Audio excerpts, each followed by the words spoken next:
Previously on Crime Adjacent, I told you things would move fast and get weird from here on out. Here's what I mean. Michelle Diaz went missing on Thursday, December 8th, 2023. She was supposed to have dinner with Michael Palmer, scion of the powerful Palmer family. That's the last person she was supposed to be with, but no one actually saw them. Not at her apartment, not out on the town, not out to dinner. And the really strange thing is, he wasn't talking. He wasn't helping the investigation at all, if there even was one, because the police told the Diaz family to wait. Maybe she just ran away for a little bit, went on vacation, who knows? One dispatcher said this to her father, Adalberto. You know women. The Diaz family seethed, especially Adalberto. Michelle was in her 30s by now, an established businesswoman. But this was his little girl, and he knew something was wrong, and no one was doing anything to help. If police were unhelpful throughout that weekend, the help dwindled dramatically on Monday, December 11th, 2023, when City Councilman Gary Pugh was abducted in broad daylight in the middle of town and left to die in the valley. It looked exactly like the rest stop killer had returned, although police tried to keep the details secret and weren't confirming a thing. So Michelle's case, all cases, got pushed to the back burner. By the time I returned to Ridgewood a few days later, on Thursday, December 14th, 2023, police were still steadfastly refusing to say whether Gary had been killed by the rest stop killer. We won't confirm, we won't deny, that type of thing. The police became a lockbox. Even reporter Winnie Freeman couldn't pry anything loose at all. That was about to change. Big time. After my meeting with Molly and her mother on Thursday, and then after my brief encounter with the Palmers at Mix's Diner downtown, I headed to Constance Bird's Horse Motel in the Valley. Turns out she's a big fan of the show and remains a friend to this day. She had even accompanied Molly to the live show that week to tip us off. They're both huge fans, she said. And, well, I needed a place to stay, and a room in the Valley sounded perfect. It was near Len's place, near the Palmers, near the sites of all the murders. I wanted to get a better feel for the place, and if the killer was indeed back, I wanted to be in the middle of it all. I had no idea what was about to happen. Because on Friday morning, I woke up with a loud banging at my door, shouts, pounding fists, the whole works. When I opened the door, Constance Bird shoved a newspaper in my face. Reporter Winnie Freeman had been able to confirm it. Finally, it was official now. The police were indeed linking Gary's murder to the notorious serial killer after all. The headline blared, "Rest Stop Killer Back." By now, Michelle's case was just completely, totally forgotten, even after they found her. But not just anywhere. That Friday, December 15th, 2023, the same day as the headline, hikers discovered Michelle Diaz at what has to be one of the most haunted lakes in all of America.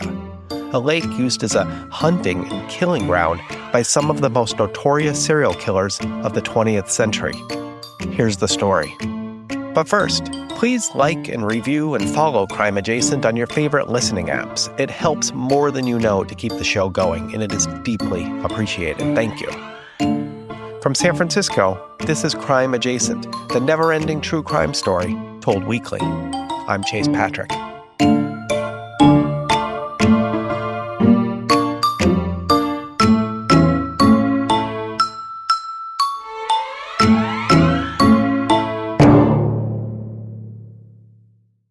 In 2019, journalist Joy Lanzendorfer chronicled the long, almost haunted story of Lake Berryessa for Alta magazine. As she put it, the valley has a history of displacement, first of the native people who lived there, and then of the Mexican brothers, the Berryessas, who were awarded a land grant for the area, and then, in the 1950s, for an entire town, Monticello, which was flooded over when the Monticello Dam was built and the waters of Pewter Creek had nowhere else to go. esteemed Depression-era photographer Dorothea Lange documented the displacement of Monticello residents and then of the ghostly abandoned remains of the town. Even today, deep under the cool green waters of Lake Berryessa, you can still find abandoned homes, stores, and gas stations.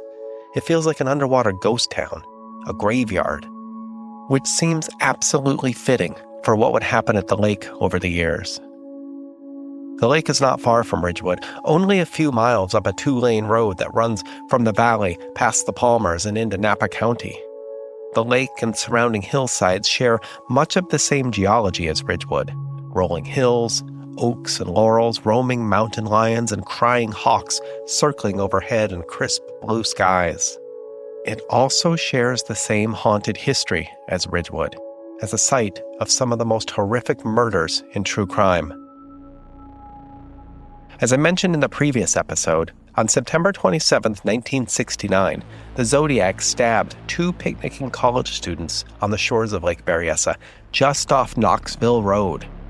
The 2 students were on the edge of a secluded peninsula when they noticed a large, stocky man come in and out of view near the shoreline. Finally, after disappearing behind an embankment, the man suddenly reappeared, this time donning the famous black Zodiac mask over his head and wielding a gun and ropes. He stabbed them, first the young man and then the woman who bore the brunt of the attack. She would later die, but he would survive somehow. Meanwhile, the Zodiac trekked back to the road, scrawling a message on the man's car before later calling police, alerting them to his crime, but also bragging about it. But the thing is, the Zodiac was not the only serial killer to prowl this lake. In 1977, the I-5 strangler, Roger Kibbe, left a body there, but lost track of the exact location over the years, like he had too many to remember. The killer had traversed nearby Interstate 80 and Interstate 5 for victims, but had kidnapped his first victim in nearby Walnut Creek, luring her into his van by claiming his office was closed and he needed to conduct a job interview inside the van instead. He took her to Lake Berryessa, where she was murdered and abandoned. After his arrest, Kibbe was brought back to the lake to find the body, but years had passed. The terrain had changed. His memory was no help, if he was helping at all. The body remained hidden. A Napa County sheriff's officer made it his mission to find this victim, searching aerial maps and old markers until, finally, in 2011, he found a large chunk of bone. It was a DNA match. The lake holds even more secrets. In 2025, the San Francisco Chronicle reported the bizarre and infuriating story of 27-year-old Teresa Wismer McKinley, whose car was found abandoned at Lake Berryessa on September 16, 1979. She told her family she was going to nearby Pina Adobe Park in Vacaville, the next town over from Ridgewood, and was never heard from again. The story says the police simply did nothing. They thought she was an adult who simply ran away. And then the detective was embroiled in his own shooting case, and the case simply fizzled. Just like Michelle, she was forgotten. She's still missing. This lake, long and deep, as if fingernails had carved through the hillsides, sounds practically haunted, as if its history of displacement wants revenge, wants new bodies to fill it up again. Murders, kidnappings, burials, serial killers. There's a glory hole near the dam meant to deal with rising floodwaters, like an escape route before the water crests the dam, a safety valve.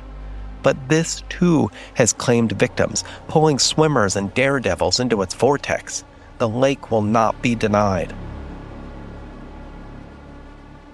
It looms large in this case as well. It's where the murderer of Michelle Diaz tried to throw investigators off his tracks by dumping her body, but not just in any spot along the lake. She was discovered on a long, pointy peninsula just off Knoxville Road. She was discovered in the same exact location of the Zodiac stabbings in 1969. Samantha Reynolds, the Ridgewood officer training for detective under Jones, just as Jones herself trained for detective under Williams, chuckled. She said, "He must have thought we were complete idiots. It was obvious, no doubt, someone was trying to throw us off the scent of the real murderer. So remember, Michelle Diaz was last seen or heard from by anyone on Thursday night, December 7th, 2023. Michelle had called her sister, Veronica, a student at UC Riverside, at 5 p.m. Michelle said she had plans to meet her boyfriend, Michael Palmer, for dinner. Veronica reported that Michelle was excited about her date. She wasn't sure about Michael, if he was really long-term boyfriend material, but he was fun, and she was learning to live again after a bad stint in Los Angeles threw her for a long loop. She commemorated this new feeling of independence and confidence with a tattoo on her wrist. Free, it said, like a reminder. Veronica reported that's exactly how her sister sounded. Confident, happy, free. This phone call, I can't help it. This is a weird, cruel coincidence that doesn't really mean anything. But true crime fans, and especially Zodiac hunters, probably made this connection already. But Veronica Diaz said she took Michelle's call in the library at college and had to hustle outside that Thursday to talk. It's long been alleged that the Zodiac's very first victim was killed at UC Riverside after being stalked in that very same library. It's just strange. One sister in a spot where the Zodiac may have killed, another left in the exact same spot as a confirmed Zodiac murder. Do with that what you will. It doesn't mean anything. There's no secret message here. I just think it's odd, a horrible, weird coincidence, or maybe a foreboding of what was to come. I don't know. After that phone call, there is no record of any sighting of Michelle and Michael in Ridgewood or anywhere. Her family checked doggedly. No restaurants, no bars, no movies. No one in the entire town reported seeing her at all. She just vanished. The Palmers declined to cooperate in any way with the investigation, and they declined repeated requests for interviews. So the next day, Friday, December 8th, alarm bells went off for Michelle's family when she didn't show up to work. This just never happened. The salon and her customers were her life. She never missed an appointment. She wouldn't do that to her clients. When a client, Rebecca Chavez, called to alert Sophie Diaz that her daughter was a no-show, her parents knew something was wrong. They searched all weekend and into the following week, with little help from the cops. Chief Williams admits it, now, afterwards. He put out a nice statement saying police had learned from their mess-up and promised to do better. Sophie Diaz, sitting in her living room in Ridgewood, said that was the hardest week of her life. She knew the police were focused on the killer, not her daughter. She read the stories in the paper. She knew on Friday, 1 week after her daughter went missing, that she had been lost, that any hope she had of finding her had vanished. Just like I woke up to Constance pounding on my door, Sophie said she woke up to her husband crying. He was standing on the front door porch, reading the Ridgewood Recorder, and the headline, "Rest Stop Killer Back." They knew their daughter's case would be dropped. Indeed, just as Monticello was flooded over by algae slick water so many years ago, Ridgewood was soon swamped with media. Winnie's newspaper story lit a match and a fire erupted. They weren't there for Michelle. They were there for the rest stop killer. News crews from Sacramento and San Francisco flooded into town, ringing City Hall with white vans and their microwave antennas. Court TV, TikTok stars, podcasters, national press stringers. The town square was crawling with reporters with notepads and selfie setups, demanding answers and shoving microphones into the faces of anyone they could find. It was madness. Chief Williams, in consultation with Mayor Len Turnbuckle, called a press conference for noon, hoping to calm nerves and give the media just enough crumbs to settle down and perhaps go away. In retrospect, this press conference at noon, you can probably find clips of it on YouTube, turns out to be a pivotal turning point in the case of the rest stop killer and that of Michelle Diaz. Because for one thing, noon. It's nearly the exact same time that a call came into the Napa County Sheriff's Office, alerting authorities to the discovery of a body by the shores of Lake Berryessa, the body of a young woman with a pretty face, long black hair, and a tattoo on her right wrist. A tattoo that read, simply, "Free." But for another thing, if you examine the footage now, You can see them, together, in the town square, unaware of each other's presence or identities. The next victim in the case of the rest stop killer, a victim who would be abducted that very night and dumped in the same valley just like all the others. There was the man who would be framed for it all, and the real killer at the edges, completely anonymous at the time, overlooked. And then, standing in front of both of them, was another man, seething with rage. A man who would enact a plan of revenge that would help unveil the true scope of these crimes. Like I said, two things were happening at the same time on Friday at noon. The press conference at City Hall and the discovery of Michelle Diaz out at Lake Berryessa. Officer Reynolds was dispatched immediately to the scene. How, exactly, did Officer Reynolds come to a conclusion so quickly that Michelle was killed by someone else, not the rest stop killer, or even the dormant Zodiac returned from wherever for one last kill at his beloved lake? I went back to Ridgewood a few times after everything settled down to arrange interviews with key people. Nikki joined me when we spoke to Reynolds, hoping a little former cop-to-cop presence might bring her out. Nikki said Reynolds would make a hell of a detective. The first thing Reynolds took note of was the location. Lake Berryessa is obviously not the valley, so that stood out. Not a lot of detective work needed there. But then there was Michelle's body. It offered so many clues. Yes, she was stomped, but her autopsy revealed this happened after she was dead. The Napa Valley True Crime podcast, Murders on the Vine, great name, got a hold of the autopsy report. It said the lack of vital responses in her organs, hemorrhagic reactions, and inflammation of tissues indicate the stomping occurred post-mortem.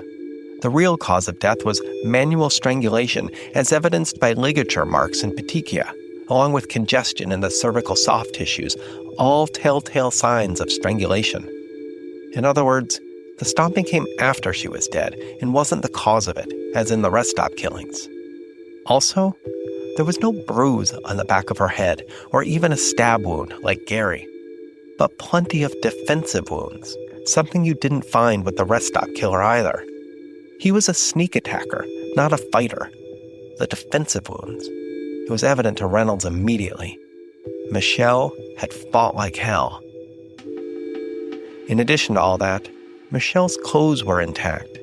No one had sliced away the token, which, at the time, only the police and the rest stop killer knew about. If Michelle's killer was trying to somehow blend Michelle's murder into the rest stop killer case, which was all over the local news that week, they had failed miserably. Reynolds snorted. She said, "And if they thought we'd suddenly believe the Zodiac had returned, I mean, my God, come on." I liked Reynolds. So how then did Reynolds know the Zodiac had not returned?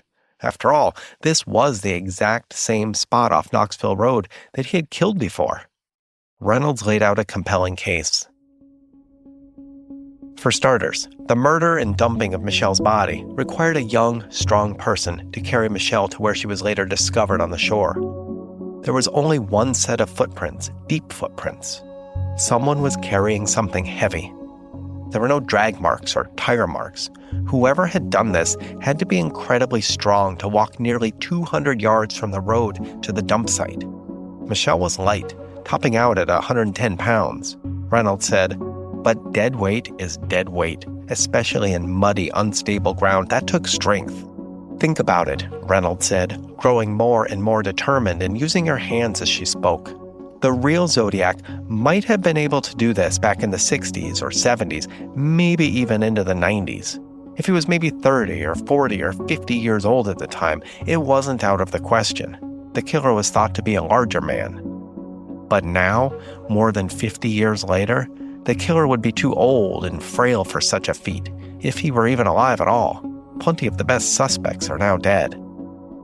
But also, the Zodiac liked to blitz his victims, stabbing or shooting them at locations where they were already present. He didn't dump bodies.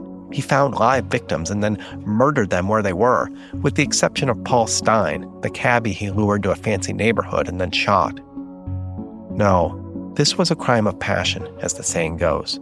To Reynolds, this looked like an argument that got out of hand, like the tail end of a slow-speed murder. Then, it looked like the killer panicked, stored her body somewhere, and then tried to dump her in a way that would draw attention away from himself. Stored. I asked what she meant.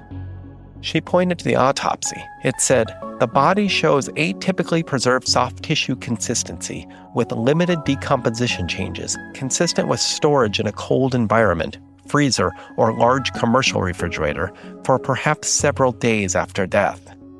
In other words, the refrigerated preservation further indicates that the body was stored for several days, maybe a week, before being transported and dumped near Lake Berryessa. This infuriates Sophie Diaz. If police had acted when the entire family knew something was wrong, they might not have been able to save Michelle, but they might have been able to catch her killer red-handed with her body in a cold storage locker, and who knows, maybe even alive.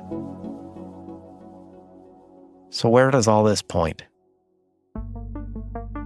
Reynolds said this murderer had all the hallmark signs of a young, dumb, angry man prone to violence against girls and women, and that fit Michael Palmer to a T, at least according to Molly Miller and what Reynolds would later learn. You'll find out at the end of this why I don't care so much about the esteemed squad of Palmer lawyers when it comes to Michael Palmer. There's an important legal reason for this, so I have no hesitation throwing Michael Palmer under the bus as he so very much deserves. As Reynolds pieced together the story, she surmised that Michelle had likely been killed shortly after her disappearance on Thursday, perhaps on the date she had with Michael Palmer that night, just after she had called her sister, perhaps in her apartment.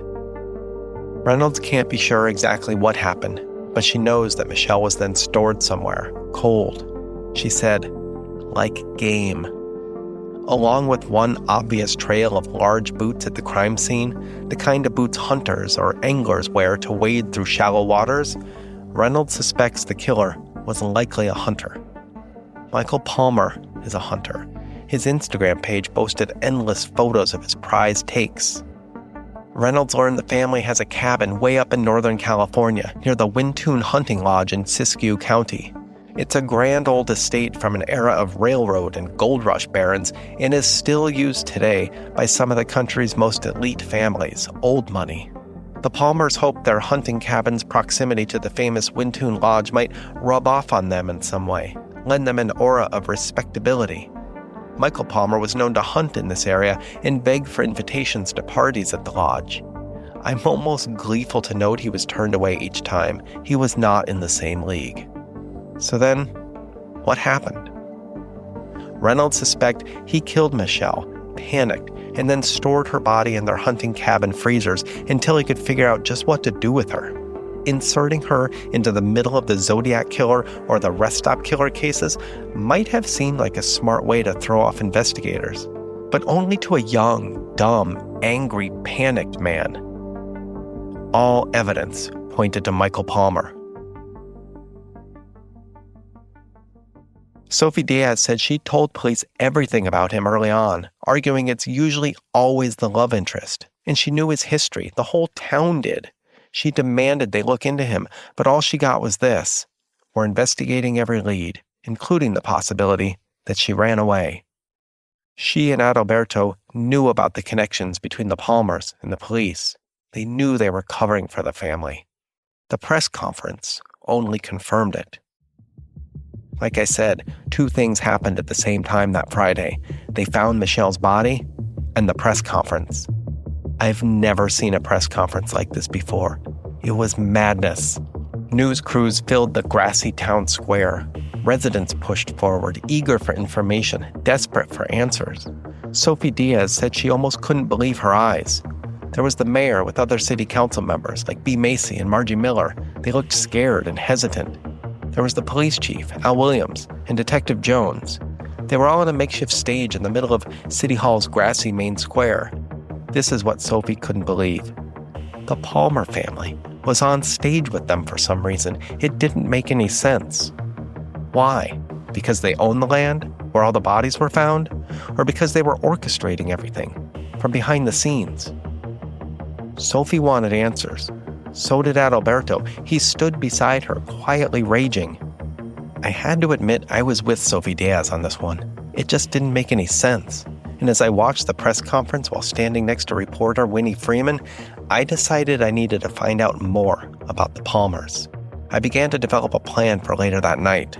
A plan that called on my time in Force Recon and how we could slip in and out of places we weren't supposed to be. Unseen. Unnoticed. I'll get back to this. Mayor Turnbuckle began the whole thing, trying to use his dopey, good old boy charm to beg for calm. Ridgewood was just a town of quiet country bumpkins. Golly, he had no idea what was happening, but just trust them. They'll figure it out. The press ate him alive. This was a national event by now, with national reporters and a whole mass of media and pissed-off residents surging towards the makeshift stage. Questions rained down on Turnbuckle. They wanted answers, specifics. The mayor crumpled. He mumbled something about Ridgewood strong before handing the microphone off to Chief Williams, who gave the same deer-in-the-headlights look. It was brutal.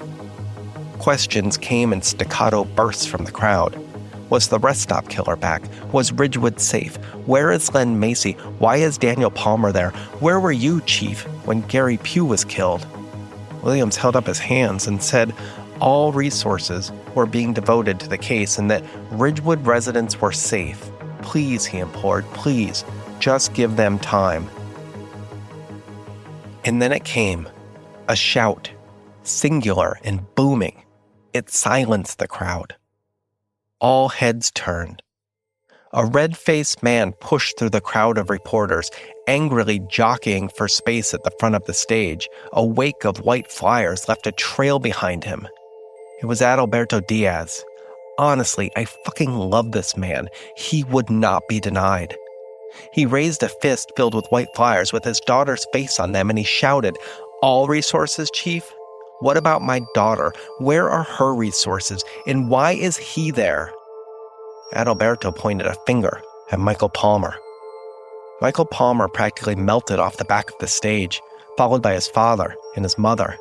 They slinked to the parking lot behind them, piling into a BMW and two massive black Lincolns with requisite security goons. On the stage, Chief Williams stuttered for words. Margie Miller wiped a tear. You could tell she wanted to reach out, to hug the angry man standing in front of her with anguish in his eyes and photos of his daughter in his fists. Margie was, first of all, a teacher, not a politician. She had cared for too many students to count over the years. Students who just needed a hug, a safe place. Parents, too. Too many report card meetings to count ended with a simple hug and calming words as she let worried parents know their children would be okay. Everything would be okay. It looked as if she wanted to wrap Adalberto Diaz in her arms and let him cry and remind him that here, too, somehow, everything would be all right. The moment passed. Adalberto shouted, "Chief, where are the resources for my daughter?" It was dead quiet. "What are you doing to find Michelle?" You could hear Michelle's flyers swishing through the air and landing gently on the grass. No one knew it at the time, but a call had just come into Napa County Police at about this exact time. A body had been found at the lake. This would all become known just hours later.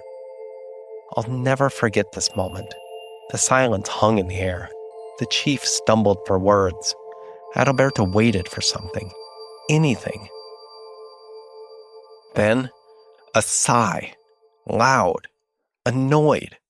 The man beside Adalberto, a TV reporter from Sacramento with a silver suit and slick hair, sighed audibly and thrust his microphone into the air. "So, back to the rest stop killer, Chief," the man said, as if put out. "What are you doing to catch him?" The reporter actually gave Adalberto the side eye. More silence. The chief didn't know what to say. Adalberto sputtered in disbelief. The spell had been broken. The media mob pressed forward again, swallowing Adalberto and putting him figuratively and quite literally behind them as the shouts and questions came again in rapid-fire bursts. The rest stop killer, the rest stop killer, the rest stop killer, that's all they wanted to know. The chief hastily called an end to the press conference and ushered everyone off stage and toward the safety of City Hall. This had not gone according to plan, not at all. The reporters followed the contingent off stage. They pressed microphones to the chief's mouth and shoved cameras into Margie and Bee's faces. The mayor followed the Palmers to the parking lot and hightailed it out of there. In moments, the grassy square was empty, the stage abandoned, except for one man. Standing alone in the desolate town square, Adalberto's head slumped to his chest. White flyers slipped out of his hands and pooled at his feet, swirling in a coming afternoon breeze and quietly dancing across the empty square. His daughter, her smiling, frozen face staring back at her broken father. Forgotten. All over again. I can't get this image out of my head. A singular figure, racked with aching sobs, a father knowing there was nothing more he could do to find his daughter. At least, that's what I thought I was looking at. But I was wrong. Because on second glance, Adalberto was not crying. He was not sobbing. He was seething. He had dropped the flyers, not out of sadness or defeat, but because he simply couldn't hold them any longer. His hands were fists now, balled up and shaking. In his eyes, when he lifted them to follow the caravan of sleek black Lincolns slink away and escape down the street, they practically shouted one clear, unmistakable message: vengeance.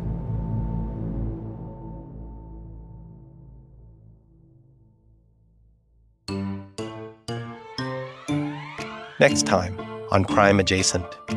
FBI profiler John Douglas said in the book Mindhunter that he used public events like a concert or vigil to lure the Atlanta child murderer into the public to see if he might identify him. It became standard practice. Set up a vigil at a gravesite, hold a memorial, a concert, anything to draw the killer out.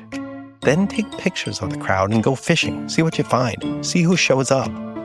That's what happened in Ridgewood. It was Detective Jones's idea. If you look closely at the TV footage of the event, you can see a few news photographers facing away from the stage, casually taking photos of the crowd, of the news reporters themselves, or me, or town residents, or anyone who showed up. And if you look closely at these photos, if you scan to the very back of the crowd, almost hidden at the edges of the assembly, you can indeed spot the killer, just standing there, on the periphery, watching, staring intently at the podium and the very next victim who would be abducted within hours. Margie Miller. If you like these stories, remember to review and like Crime Adjacent wherever you listen to podcasts. And don't forget to check out our social media channels or our Patreon page at patreon.com/crimeadjacent to find bonus information or to find out more about our true crime reading group. Until next time, this is Chase Patrick from San Francisco with a reminder, stay tuned.